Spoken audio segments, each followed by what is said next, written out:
നമസ്കാരം. മലയാളി വാർത്തയിലേക്ക് സ്വാഗതം. വിദ്യ പകർന്നു നൽകേണ്ട അധ്യാപകർ തന്നെ ലഹരിക്കടത്ത് കേസിൽ പ്രതികളായതിന്റെ ഞെട്ടലിലാണ് കേരളം. വടകരയിൽ കോളിളക്കം സൃഷ്ടിച്ച MDMA കേസിൽ അറസ്റ്റിലായ അധ്യാപികരായ കാവ്യ, ലീഷ്മ എന്നിവരെ കോടതി പോലീസ് കസ്റ്റഡിയിൽ വിട്ടു. നാളെ വൈകുന്നേരം 4 മണിവരെയാണ് അന്വേഷണ സംഘത്തിന്റെ കസ്റ്റഡി അനുവദിച്ചിരിക്കുന്നത്. കോടതിയിലേക്ക് കൊണ്ടുപോകുന്നതിനിടെ താൻ ഒരു തെറ്റും ചെയ്തിട്ടില്ലെന്നും കേസിൽ പെട്ടുപോയതാണെന്നും അധ്യാപികയായ കാവ്യ മാധ്യമങ്ങളോട് പ്രതികരിച്ചു.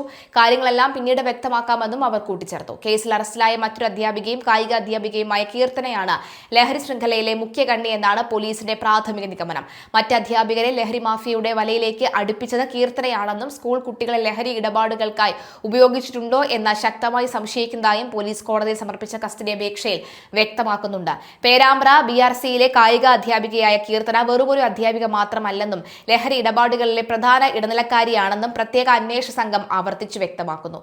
ജയിലിൽ കഴിയുന്ന അധ്യാപികമാരായ കാവ്യ, ലീഷ്മ എന്നിവരെ ഈ ലഹരി ഇടപാടുകളിലേക്ക് ആകർഷകരാക്കി കൊണ്ടുവന്നത് കീർത്തനയാണ്. ഇവരുടെ സാമ്പത്തിക ഇടപാടുകളെ കുറിച്ചുള്ള നിർണായക വിവരങ്ങളും പോലീസിന് ലഭിച്ചിട്ടുണ്ട്. കീർത്തനയുടെ ബാങ്ക് അക്കൗണ്ടിൽ നിന്ന് മറ്റ് അധ്യാപികരുടെയും കേസിലെ 1-ാം പ്രതിയായ അസ്ഫാൻ അടക്കമുള്ള ലഹരി കടത്തുകാരുടെയും അക്കൗണ്ടുകളിലേക്ക് വൻ തുക കൈമാറിയതായി അന്വേഷണ സംഘം കണ്ടെത്തിയിട്ടുണ്ട്. കൂടാതെ ലഹരി കാർട്ടലുകളിലെ മുഖ്യപ്രതികളുമായി നടത്തിയ ഫോൺ ചാറ്റുകളും ചിത്രങ്ങളും കീർത്തനയുടെ മൊബൈൽ ഫോണിൽ നിന്ന് പോലീസിന് ലഭിച്ചിട്ടുണ്ട്.